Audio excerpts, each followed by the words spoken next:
Aquí inicia Contigo Siempre, un espacio cívico y democrático que promueve la participación ciudadana y la rendición de cuentas, fiel a la responsabilidad social que nos caracteriza como medio de comunicación.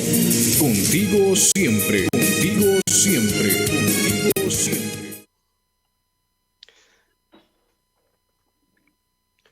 Bien, ¿qué tal? Muy buenos días, estamos ya al aire. Muy buenos días, muy buenas tardes y muy buenas noches, queridos oyentes, televidentes e internautas de esto que es Contigo Siempre en su edición 303. 303 semanas consecutivas itinerantes con Carlos Berman Reina, el asambleísta de los Manavitas, rindiendo cuentas y llevando adelante este ejercicio de participación ciudadana y de análisis de coyuntura también, sobre todo en el contexto de esta pandemia que ha tenido de rodillas a Manabí, Ecuador y al mundo entero prácticamente. Y en ese análisis y en ese ejercicio de análisis de coyuntura hablaremos el día de hoy desde la visión eminentemente técnica científica con invitados muy especiales. El programa de hoy, sábado 12 de diciembre, llega a ustedes gracias a la red de medios de comunicación aliados al desarrollo de Manabí y La Patria, como son Radio Contigo Siempre.com, Radio La Voz de Manta, Radio La Voz del Sur en Jipijapa, Radio FB, La Elegante de Bahía, Radio Huancavilca de Guayaquil, Radio Marejada de Manta, Radio Ovación de Machala, Radio Rumba Manavita, Radio Jama Visión, y en vivo y en directo por Televisión Manavita, Canal 30, y su retransmisión, su reprise, los días domingos de 6 a 7 de la noche, y en vivo por nuestras redes sociales, @BermanEresTú en Twitter, @CarlosBermanReina en Facebook. Y con ello entramos directo al análisis de Ecuador y el reto de la vacunación contra la COVID.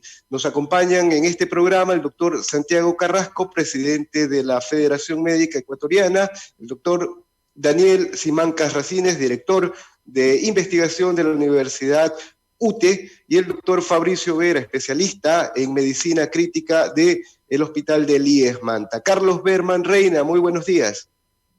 Buenos días, un saludo a toda la ciudadanía manavita, ecuatoriana, del mundo entero que nos sigue a través de la red de medios aliados al desarrollo de Manabí y de La Patria. Un saludo a todos nuestros conciudadanos que nos permiten llegar a sus hogares, a sus lugares de trabajo, a sus medios de transportación.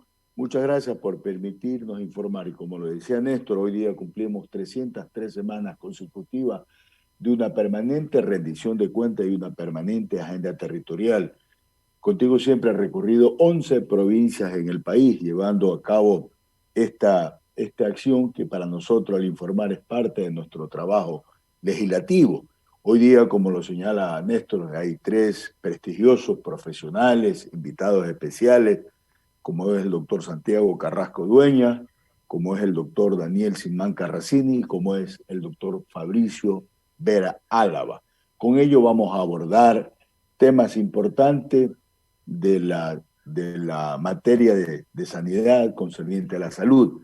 Como siempre, este programa es de información. Lo que nosotros queremos que la ciudadanía pueda conocer a breves rasgos, con conocimiento de causa. Han transcurrido casi un año desde que hubo el primer reconocimiento de la existencia del virus que amenazaba a una ciudad. El 13 de enero se confirmó el primer caso de COVID fuera de China, que fue en Tailandia. Los efectos han sido devastadores. Particularmente hemos venido abordando el tema en este programa por varias ediciones con conectados profesionales y actores que tienen que ver con la materia de la salud. Los impactos social, económico, sanitario, creo que lo estamos viviendo en el Ecuador y en el mundo. Desde la Asamblea Nacional nosotros hemos implementado varias acciones. De manera particular, quien nos habla planteó el 14 de abril una resolución en el Pleno de la Asamblea que fue apoyado con 104 votos. Le dimos el marco constitucional, le dimos el marco institucional cuando la Asamblea resolvió, primero, solicitar ayuda internacional a países que ya estaban enfrentando la crisis con profesionales, con equipamiento, con medicamentos. Y adicionalmente también planteamos una posibilidad económica que el gobierno le solicita al Banco Central un sobregiro para paliar las necesidades que tanto implementaba. Desde la Asamblea Nacional también aprobamos una ley humanitaria que donde le garantizaba la estabilidad a los profesionales de la salud en toda la cadena concerniente a la salud. Mientras tanto, los hospitales eran testigos de la crisis sanitaria que vivía el país y la crisis económica también que hemos vivido. Ha pasado un año y nos amenaza aparentemente una segunda ola en el tiempo que se advierte la llegada también de una vacuna en el mundo. Queremos que lo segundo llegue antes, es decir, que esté antes la vacuna, antes que se hable de ese rebrote que podría dar en el país. Según lo manifestado el Ministerio de la Producción, las pérdidas que tuvo el sector productivo hasta mayo llegaban a 14.000 millones de dólares y el Banco Central del Ecuador estima un decrecimiento de casi el 10% del Producto Interno Bruto. Pero sería interesante analizar con ustedes, distinguidos panelistas, el balance a un año de este problema sanitario que vivimos el Ecuador y el mundo, los problemas y las soluciones. Por eso le damos la bienvenida al doctor Santiago Carrasco Dueña, presidente de la Federación Médica Ecuatoriana. Bienvenido, doctor. El Ecuador, el mundo, lo escucha a usted. Muchísimas gracias. Primero, un saludo, un fuerte abrazo de la Federación Médica Ecuatoriana para usted, asambleísta, y para todos los panelistas que están acá, gente importantísima en el medio. Creo que investigadores y maestros de la medicina ecuatoriana, que es lo que siempre estamos diciendo. Gracias por la oportunidad de podernos dirigir a toda la gente en el país, al pueblo que creo que necesita información y quiere saber las cosas y lo que está pasando en realidad. Bueno, usted ha hecho un análisis rápido respecto a este tema. Yo solamente quisiera recalcar, apuntar en que lamentablemente países latinoamericanos y nosotros habíamos dicho desde el inicio no estábamos preparados para un tema como este y no estábamos preparados porque lamentablemente la gente con experticia, los que conocían y los que conocen sobre el tema no estuvieron convocados y no han estado convocados hasta ahora, lamentablemente. Y decir claramente que siguen probablemente las mismas personas sin esas experticias y entonces sin ideas y sin lograr consensos claros respecto al manejo de esta pandemia.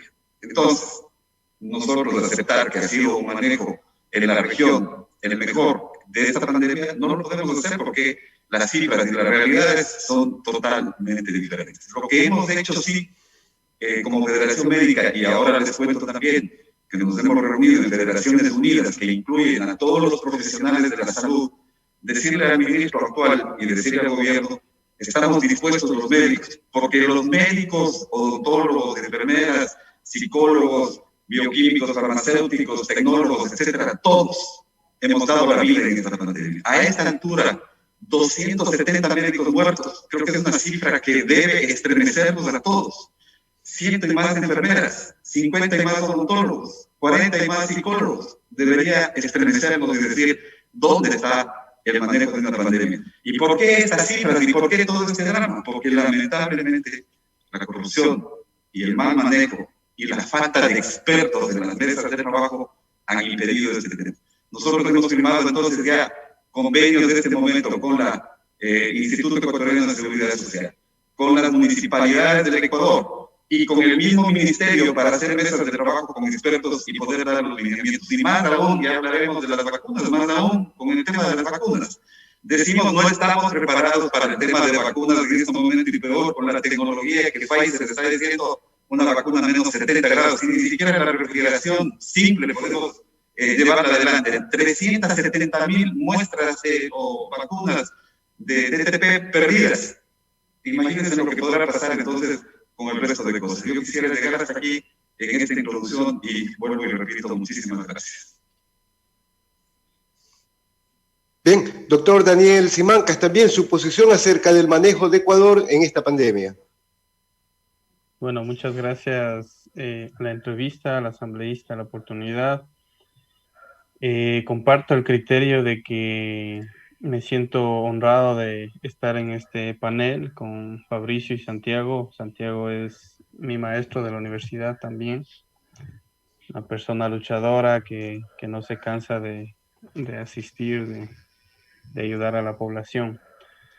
Mi comentario, ustedes lo conocen, la mayoría, pues es un comentario muy crítico de la parte técnica, de la parte humana inclusive, de la autoridad sanitaria.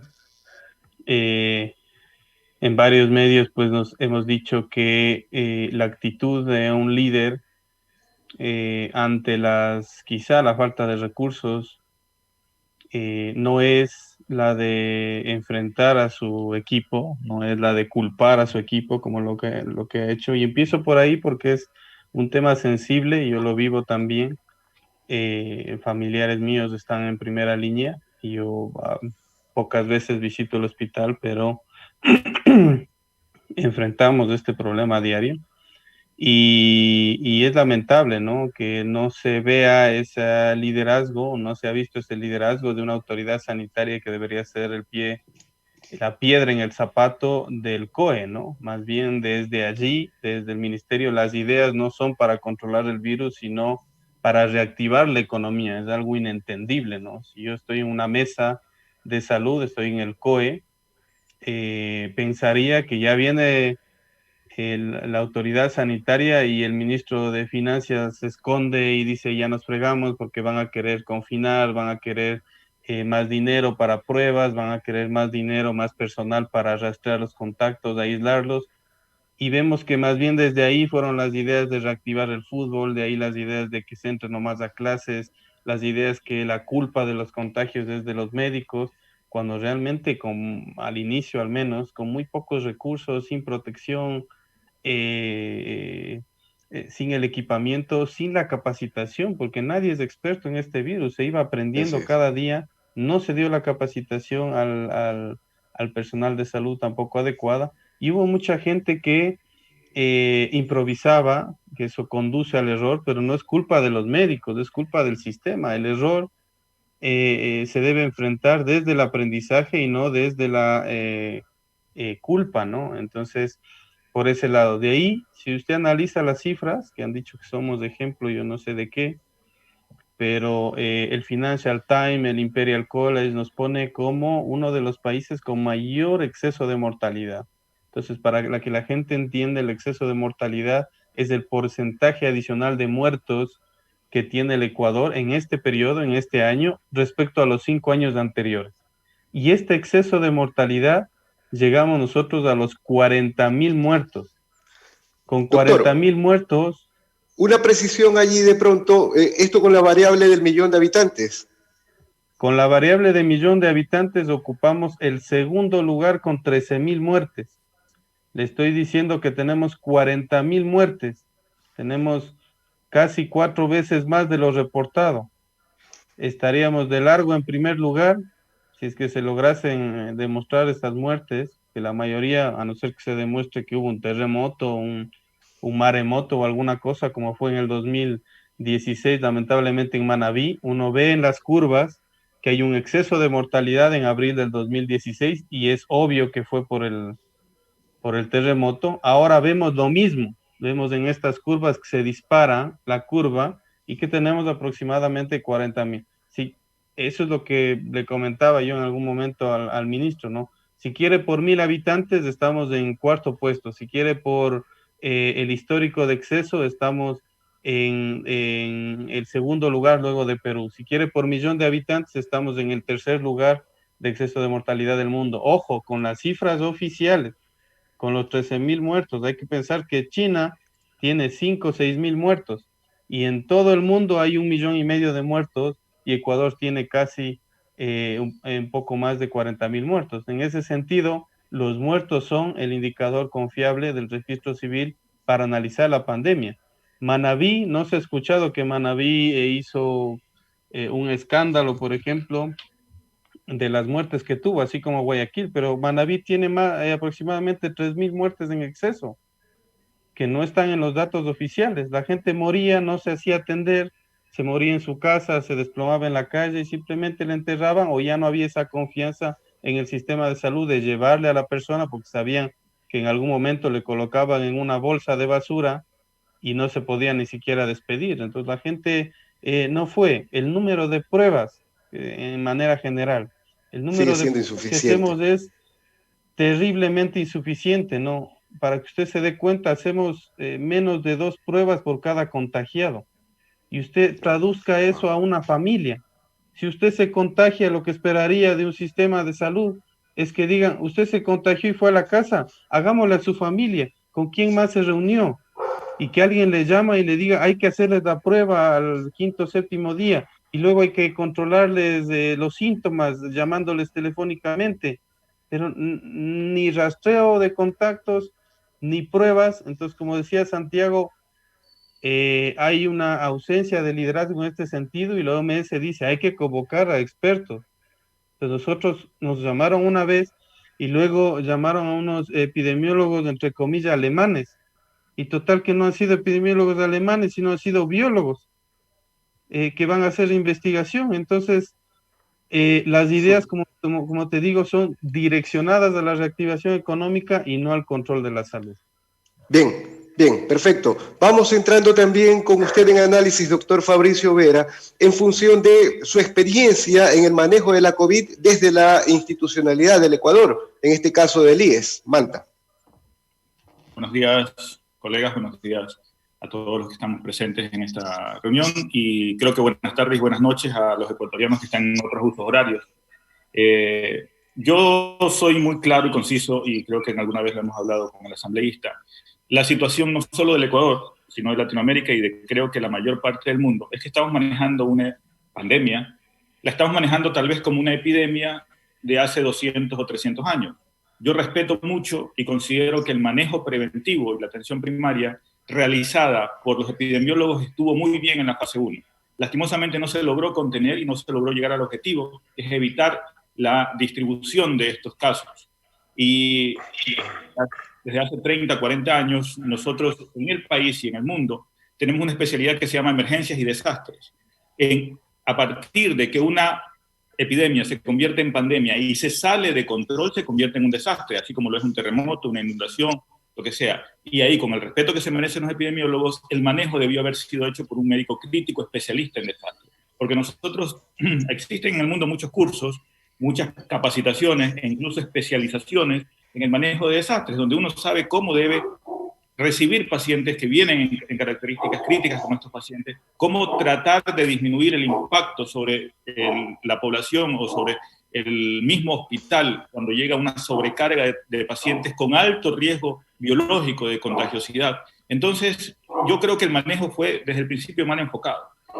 Tal vez cuando estábamos en fase 1, fase 2, en prevención de la diseminación de la enfermedad, se pudo haber adaptado los criterios epidemiológicos para disminuir los contagios, para disminuir la progresión de la enfermedad. Pero una vez que se sale de control y que pasó la COVID-19, el coronavirus, comenzó a hacerse un proceso crítico y que se desbordó los sistemas de salud del país, eso es un desastre. Y eso debió haber sido manejado. Y todavía considero que estamos por lo menos a tiempos de que un especialista en desastres asesore las políticas de salud. Y peor ahora que vamos a iniciar con una vacunación, donde sí es un proceso preventivo, pero hay muchos puntos de logística que pueden involucrar situaciones críticas. Entonces, no solo el Ecuador, la mayoría de los países, incluso países desarrollados, tienen a cargo del manejo de esta pandemia epidemiólogos con alta trayectoria. Pero nosotros, por lo menos como intensivistas, lo que estamos viendo en el manejo del paciente crítico es que hay muchas cosas que se debieron haber mejorado y que todavía pueden cambiar. El manejo de cifras que ya hablaron los colegas es espeluznante.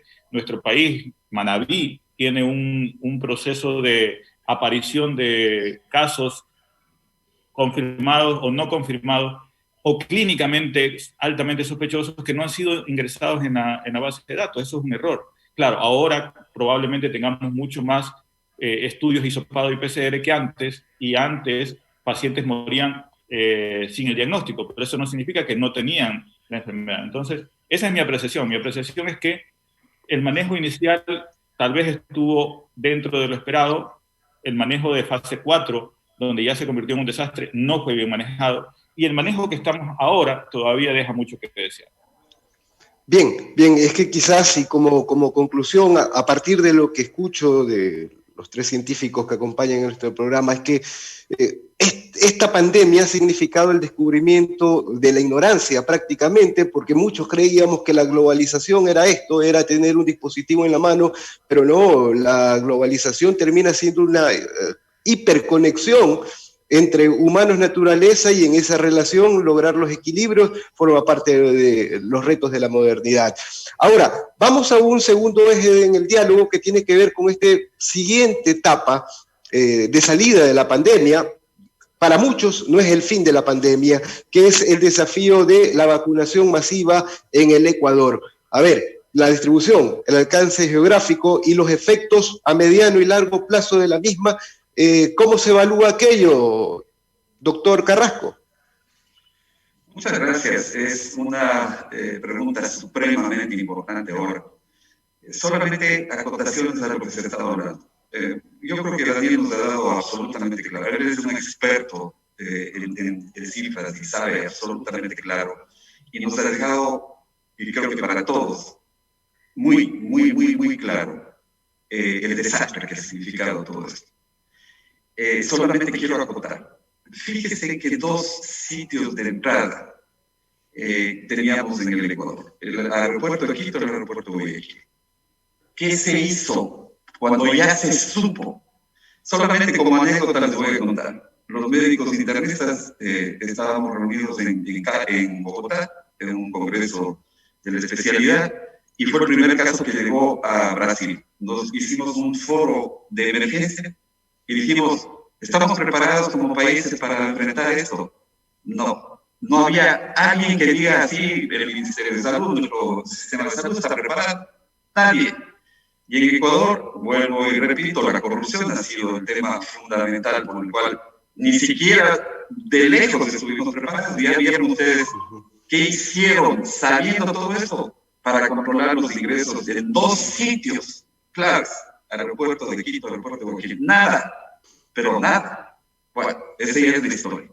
Entonces vamos al tema de las vacunas. Ahora en el tema de las vacunas, otra bronca con el ministro de Salud, porque decimos, sí, estamos conversando, es absolutamente claro, tiene la intención de hacer las cosas bien, pero cuando nosotros oímos noticias que el presidente dice, vamos a vacunar a 8 millones de personas en enero, y el ministro dice, no va a ser en marzo, abril, vamos a tratar de vacunar a 3.500.000, después creo que se reúnen y después creo que le sacan de su burbuja al presidente y le dicen, mira, presidente, 8 millones va a ser mucho, pensamos que vamos a vacunar a 50.000, ahora vamos a ver si logramos esas vacunas. ¿Y qué vacunas? Estas que de emergencia, y ya nos va a indicar Daniel, que es el experto, y vuelvo, repito en esto, porque tenemos que pensar en los expertos, siempre hemos estado en esta pelea.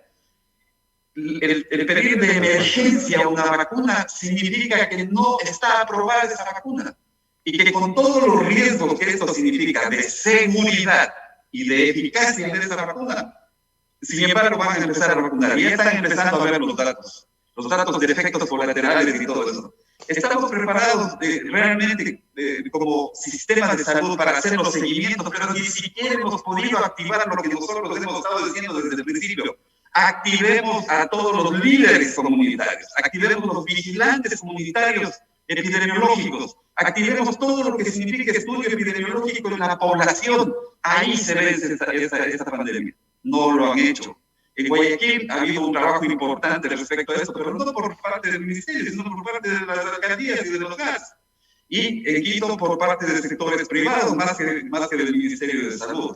Entonces, si es que no logramos hacer y no cambiamos esa mentalidad, que la pandemia la vamos a vencer en la comunidad, no queremos que vayan pacientes con el doctor Fabricio, no nos interesa que vayan los pacientes con él, porque los pacientes con los que van donde él es un fracaso de los sistemas de salud pública, y a él van a ir los pacientes que se han agravado, que no hemos podido controlar, que necesitan y requieren ventiladores, que no los había y no los hay, como para enfrentar, por ejemplo, una segunda ola en el país. Entonces, Todas estas cosas son fundamentales de entender vacunas que no tienen la seguridad, que no tienen la eficacia, que no las sabemos, que no sabemos cuánto tiempo de hecho van a inmunizar, que no sabemos un montón de cosas, porque son virus nuevos, es un virus que realmente ha cambiado el esquema mental, realmente ha humillado a los países de mayores ingresos en la parte norte, y obviamente los latinoamericanos sufrimos esta dolorosa realidad de no entender por qué, además de todo un sistema caduco, además de la corrupción, está provocando tanta muerte y dolor en la gente. Bien, bien, está clara la posición. Y con respecto a este mismo tema, el desafío de la vacunación, doctor Simancas, a ver, esta vacuna o cada vacuna en el histórico tiene un promedio máximo de validación científica, de comprobación científica no menor a 5 años, por lo menos es la data histórica que yo he leído. ¿Qué podemos esperar de estas vacunas ahora que parece más responder a una guerra del inmediatismo, a una especie de guerrilla mercantil entre las 200 empresas farmacéuticas del mundo encargadas de fabricarlas, a una solución real a la inmunidad de la población? Sí, en efecto. Es importante señalar que existen varios factores para calcular el número necesario a vacunar. La vacunación no es un tema individual, es un tema poblacional.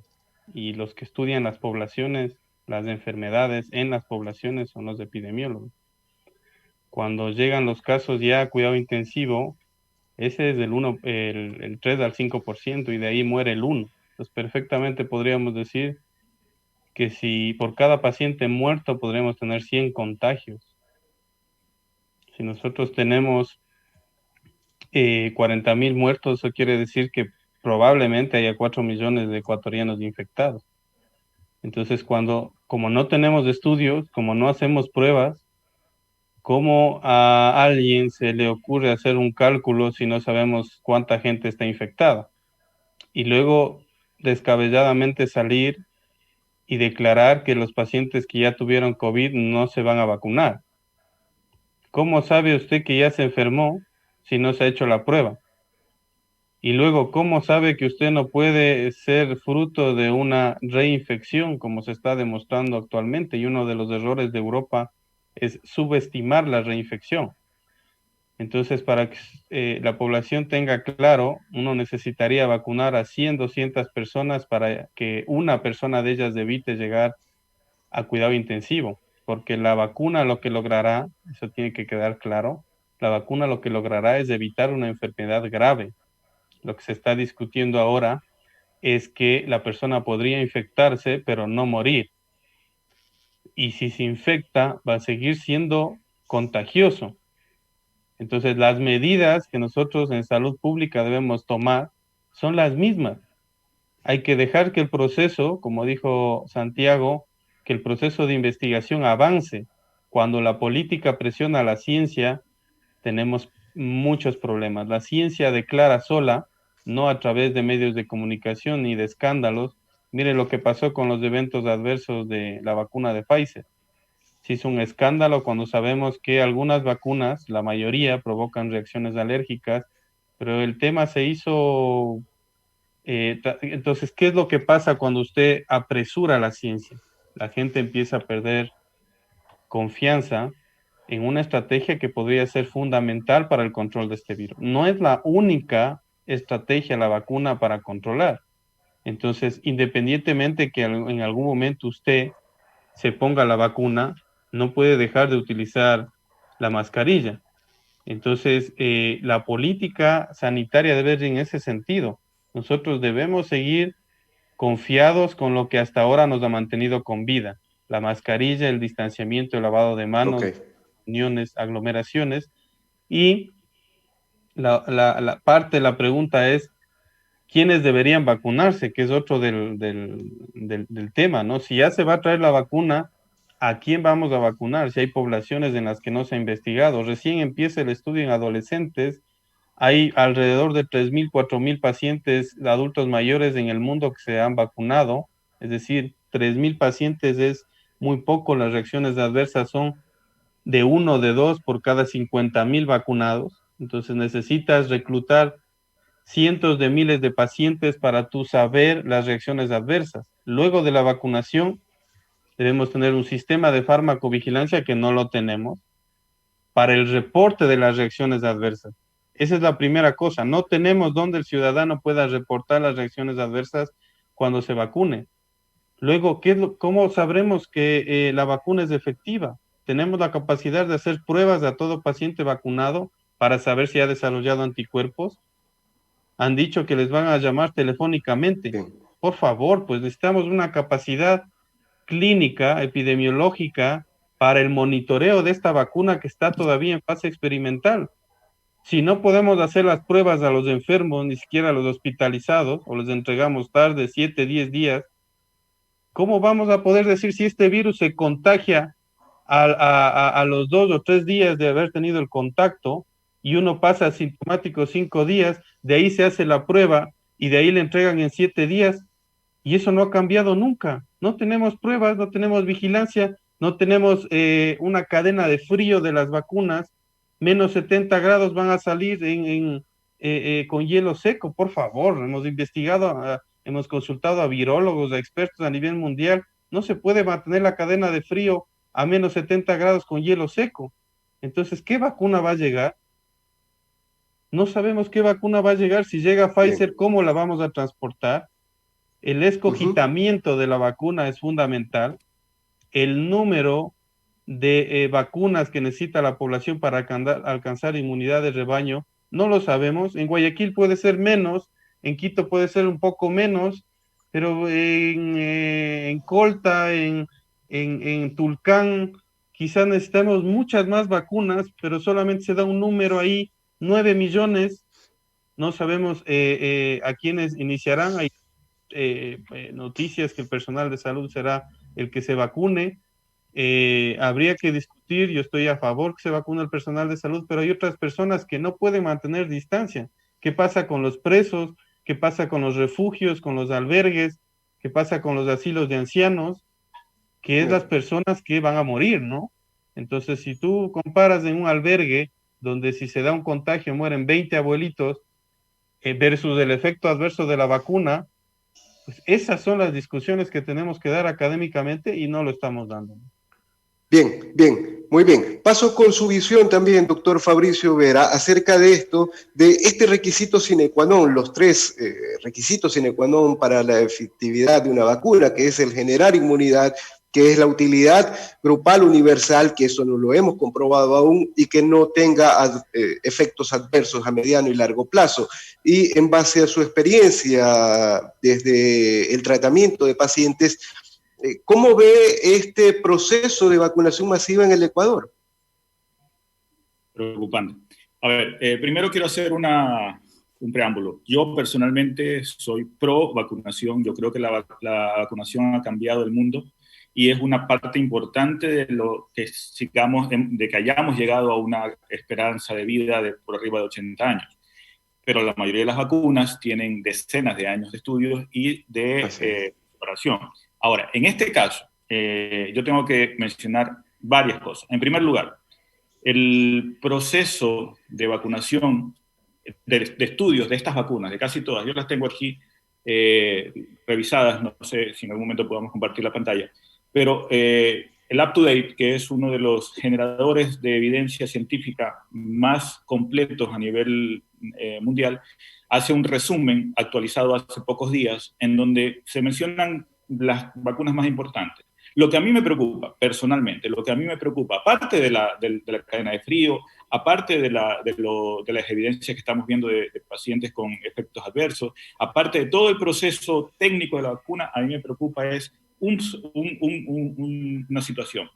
Las vacunas fueron probadas en personas sanas y en personas que no tenían el virus, que no tenían ningún signo, ni anticuerpos, ni nada antes de ser vacunados. Y aún así, por ejemplo, la de Pfizer, que tenía 30.000, hace unos días tenía 30.000, creo que ahora van por 45.000 personas vacunadas, el porcentaje de infección en placebo y en vacunación. En total son 180 personas, 172 en los que no recibieron la vacuna y 8 en los que recibieron la vacuna. Ese número es estadísticamente significativo. Pero si solo 180 personas se contagiaron de 30.000 o 45.000, no sé cuántas vayan ahorita, significa que el nivel de exposición al virus de ese grupo fue bajísimo. Menos del 1%, 0.5% estuvo frente al virus. Probablemente un poquito más porque los que estaban con vacunas no se infectaron. Pero los que no recibieron la vacuna, solamente 170 de 15.000, se contagiaron. Y bueno, en algunos sí tuvieron efectos secundarios y todo eso.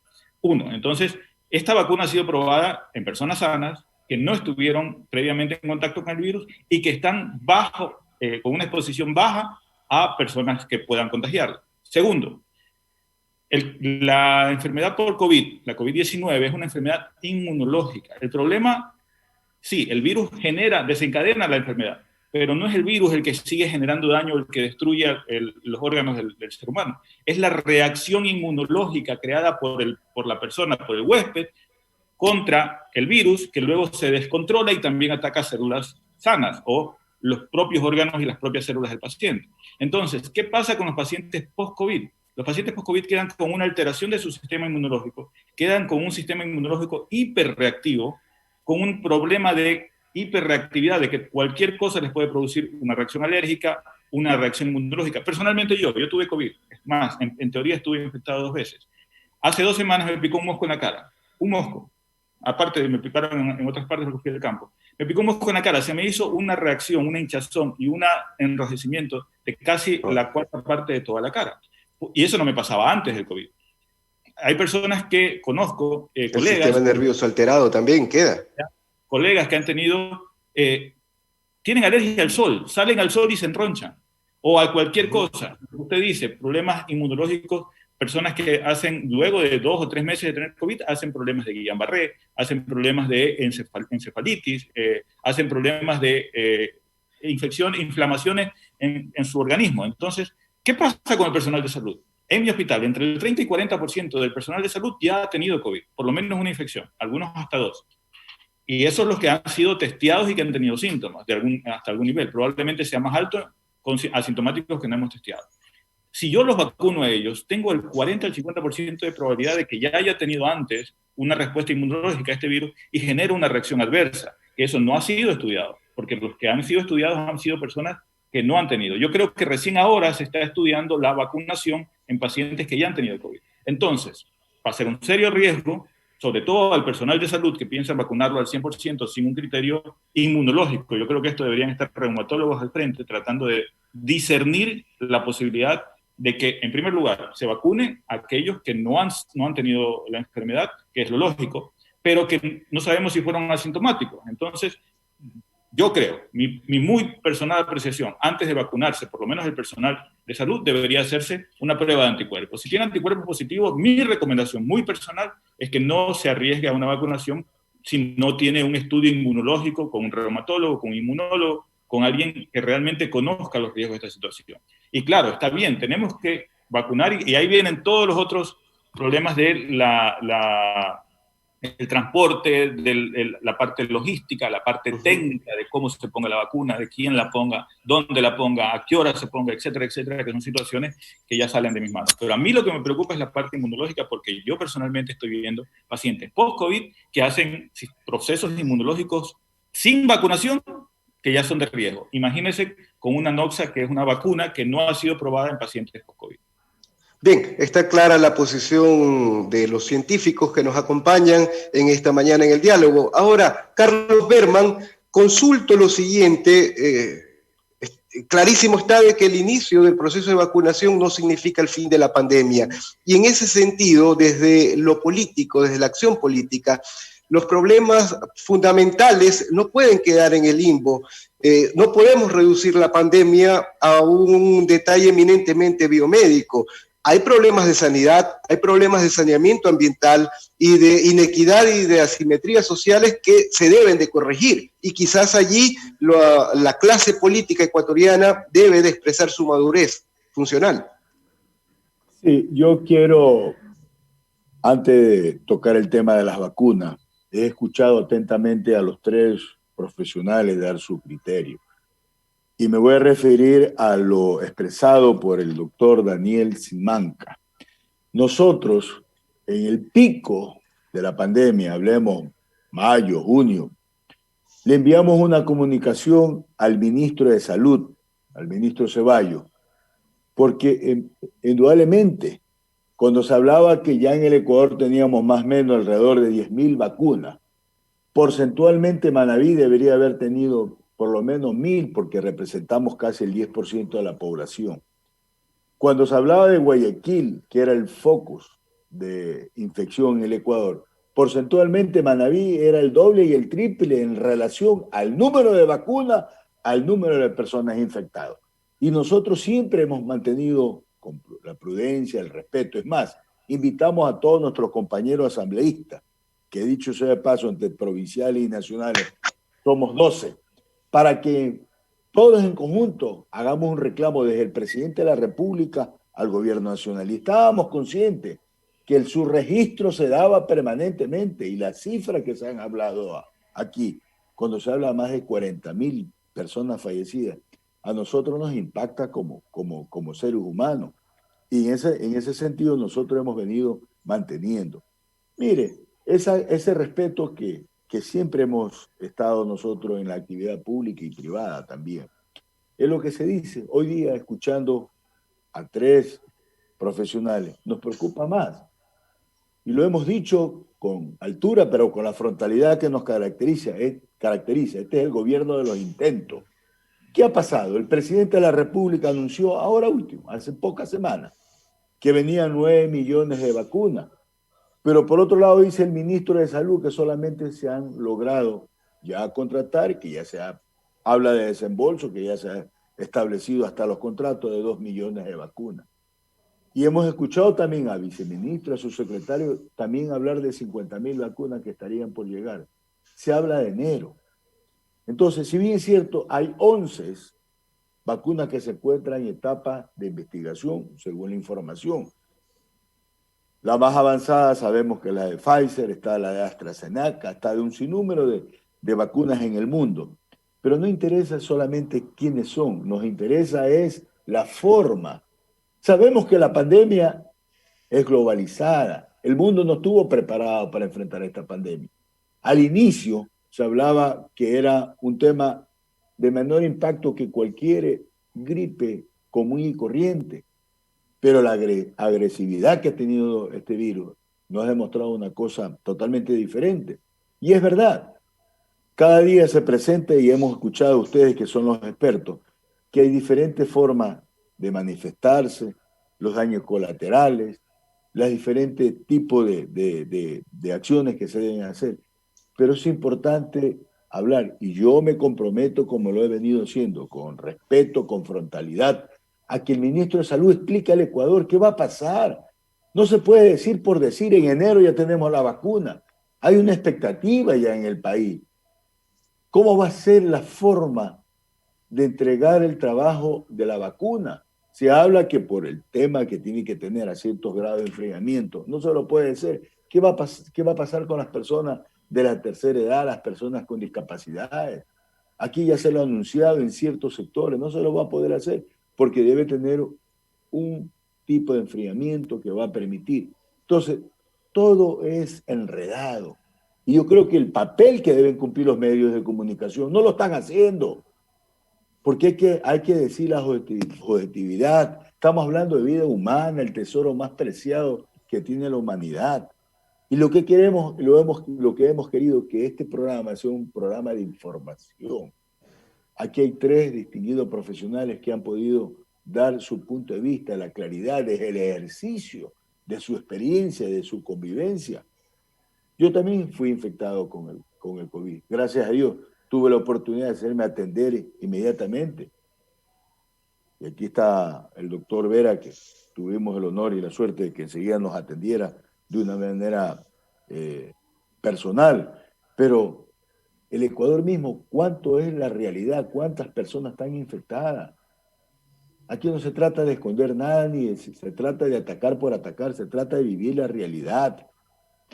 Por un lado se habla que se va a entregarle garantías a los profesionales de la salud. Y hemos dicho la forma como empezaron ellos, sin la debida protección, sin la debida seguridad, sin la debida seguridad mínimos de sanitaria. Pero por otro lado se despide a decenas, cientos de trabajadores de la salud. Ese doble discurso nosotros nunca estaremos en esa línea. Sabemos que hay que ser constructivos, sabemos que hay que estar en la línea de impulsar, de apoyar, y siempre hemos estado atentos a poder generar condiciones que nos permitan sentar a dialogar como se lo ha expresado aquí. Aquí se trata que los 17 millones de ecuatorianos podamos vivir con dignidad, podamos tener todos, creo que pensamos en nuestros hijos, nuestros nietos. Por lo tanto, es importante que este programa haya sido de alguna manera un aporte a que la ciudadanía tenga clara la posibilidad. No queremos, reitero, ni escandalizar ni actuar demagógicamente. Lo hacemos con responsabilidad porque así nos obliga el país. En ese sentido, nosotros queremos escuchar y darle las palabras finales a cada uno de los invitados. Si quiere agregar algo más, están totalmente abiertos a hacerlo. Nosotros, reitero, nuestra intención es que la ciudadanía conozca de primera mano, con profesionales, cuáles son las condiciones que están. Queremos decirle gracias al doctor Daniel Simanca, no solamente la despedida, sino si él quiere aportar algo más, y el compromiso públicamente que este programa está abierto para cuantas veces ustedes requieran informar, explicar y que la ciudadanía sepa qué es lo que está pasando en el país. ¿Empiezo yo? Sí, doctor Simanca.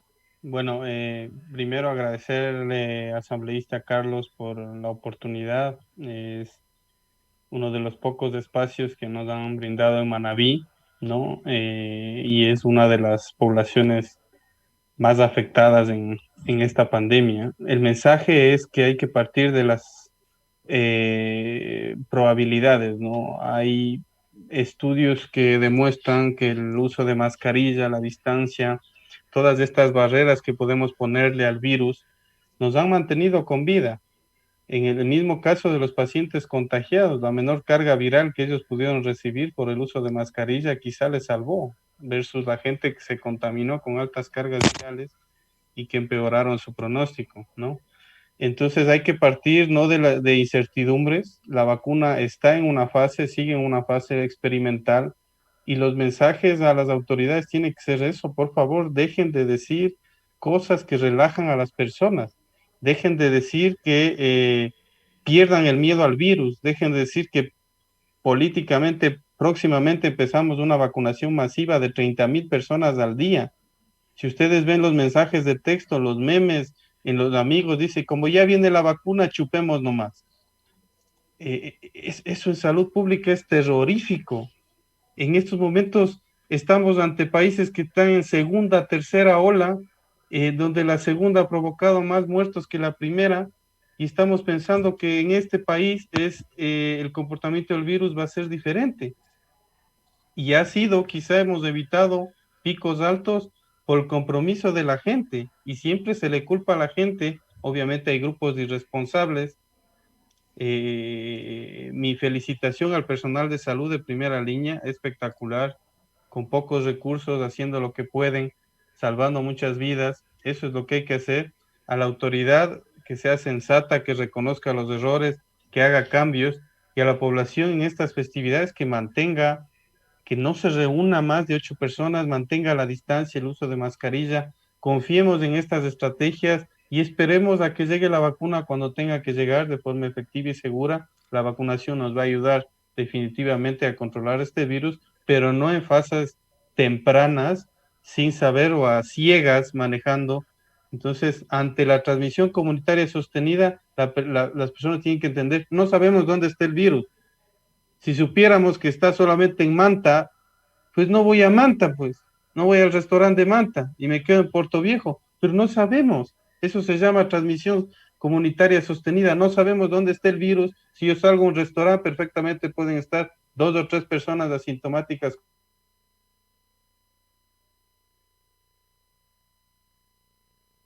asado, con el distanciamiento, no más de 8 o 10 personas. Si quiero me reúno varias veces, pero no podemos hacer reuniones de 30, 40, 50 personas, bautizos, matrimonios, que eso es lo que ha demostrado levantar la segunda ola. Gracias, asambleísta, y estoy a las órdenes también. Gracias a los panelistas, un gusto. Muchas gracias, doctor Simancas, gracias por su presencia. Le damos la palabra al doctor Santiago Carrasco, presidente de la Federación Médica Ecuatoriana. Gracias por haber compartido este espacio de información, de escuchar sus criterios y sobre todo el compromiso, como lo dije al inicio, este micrófono. Estamos a las órdenes y podemos ser útil para buscar soluciones a este momento difícil que vive el Ecuador y el mundo. Sí, muchísimas gracias. Yo, a nombre de la Federación Médica Ecuatoriana y de las Federaciones Unidas de Profesionales de la Salud, gracias por la oportunidad de poder conversar. Gracias, asambleísta Carlos Berman. Le tomamos la palabra y con sinceridad le digo, yo sé que usted es un hombre de bien. Lo que estamos buscando es el bien común, salvar la mayor cantidad de población del Ecuador. Gente pobre, humilde, vulnerable es el que lamentablemente más llega a los temas de dolor en este país. Y hacia esa población es la que estamos tratando de proteger. Esa es la población que estamos tratando de proteger. Y volvemos a decir, y le decimos, hemos estado tratando de crear estas mesas de trabajo especializadas, con gente experta, con gente que conoce, con gente que sabe, con gente que puede dar lineamientos, que tiene ideas.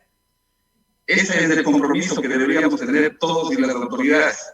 Ese COE que ya habíamos hablado, ese COE donde estaba la parte política, pero sin ideas, sin conocimiento, sin saber qué hacer, ese COE tiene que quedar en un segundo plano y mesas de trabajo especializadas tienen que dar los lineamientos para continuar en el trabajo en esta pandemia y peor aún con esto de las vacunas que se van a venir y todo este tipo de cosas.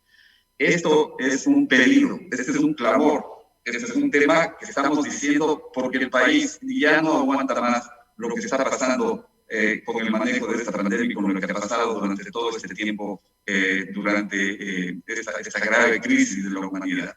Entonces, estas mesas de trabajo e ir encaminado todos los esfuerzos al tema de la activación comunitaria, del vigilante epidemiológico comunitario, con todas las herramientas que tenga, hacer todo el trabajo en la comunidad y ganarle ahí esta batalla dura a este virus, es la única forma probablemente en la que podamos tener una idea clara de salvar vidas en el país. Muchísimas gracias, vuelvo a repetir, y estamos en este tema de conversar con ustedes, nos vamos a poner en contacto inmediatamente para tener esta conversación con todos los profesionales de la salud y ojalá podamos llegar a términos absolutamente claros, porque como usted dijo, aquí no se trata de temas políticos ni de temas de ninguna clase, aquí se trata de salvar vidas y de sacar al país adelante. Muchas gracias, doctor Carrasco. Doctor Fabricio Vera, muchas gracias por la presencia suya, el aporte, su experiencia. El país, el mundo entero ha podido escuchar de estos tres profesionales. A usted, doctor Fabricio Vera, gracias por su presencia, sus palabras finales y los aportes que quisiera hacer al finalizar este programa. Muchas gracias a usted, asambleísta, por la oportunidad de conversar un poco sobre este tema y con tan eminentes panelistas que creo que tienen mucha experiencia y están realmente actualizados en la situación de nuestro país. Mi recomendación, a ver, yo estoy de acuerdo y la parte médica en general está conviviendo y tratando a estos pacientes, sabe que la solución a largo plazo es la vacunación, una vacunación adecuada y la inmunidad que se pueda lograr, aunque probablemente no se logre una inmunidad total, como sucede con la misma influenza u otras enfermedades que aparecen nuevas cepas y probablemente haya que revacunar o cada cierto tiempo haya que realizarlo. La situación es la actual. En estos momentos no es la solución, la vacunación no es la solución a corto plazo, es la esperanza de que sea una solución a largo plazo, pero a corto plazo es un proceso que todavía tiene ciertos riesgos y mi recomendación como médico y como especialista en medicina crítica es que la vacunación, a pesar de que es un sistema o un lineamiento social, un lineamiento grupal, en este momento, como están las cosas, la vacunación debe ser una decisión individual. Yo estoy de acuerdo que muchos necesitan la vacunación, pero esa vacunación no debe realizarse de forma grupal o general o ponerlo, bueno, los que se quieran vacunar vengan, sino que debe hacerse una evaluación individual de cada persona y para saber si es realmente candidato a la vacunación como están las cosas ahora.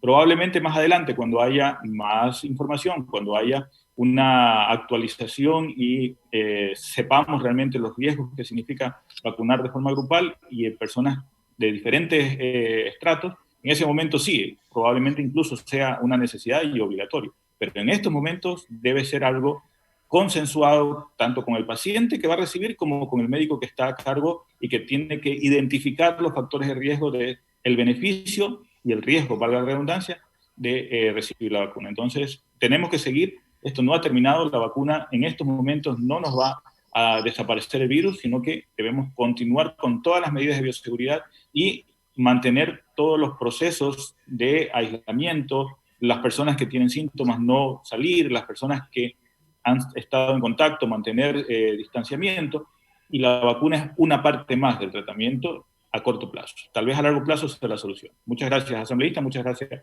a los demás panelistas por tan importante conversación. Gracias, doctor Fabrizio Vera. Néstor.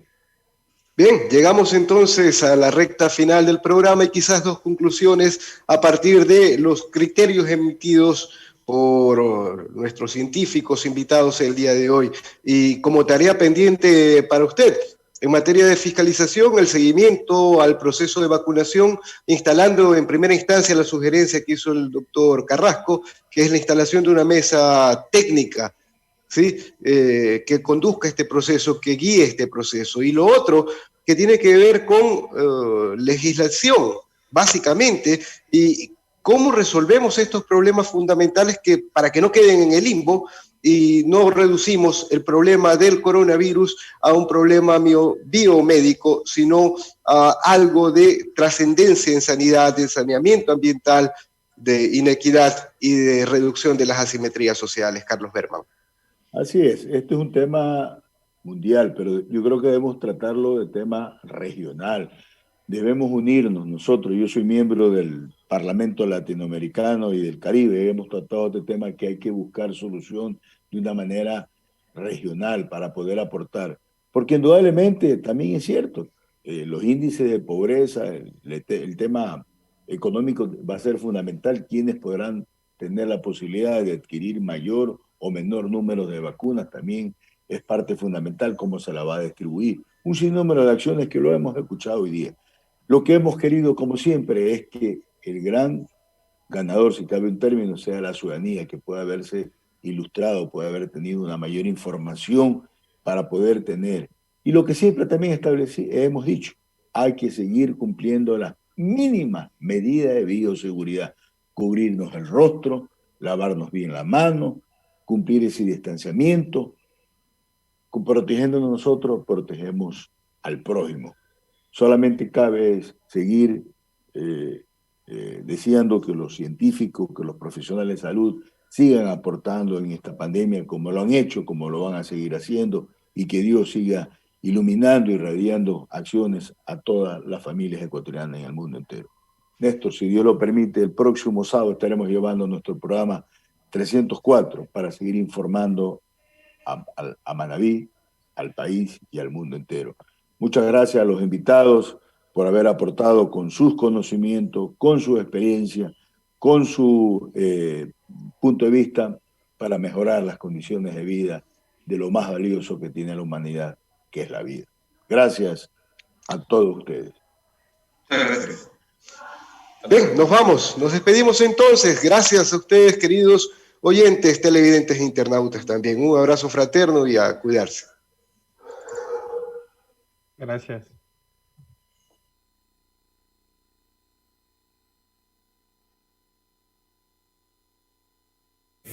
Aquí finaliza Contigo Siempre, el programa de Carlos Berman, tu asambleísta.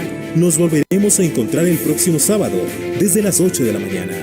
Contigo Siempre, tu voz en la Asamblea Nacional. Carlos Berman, tu asambleísta.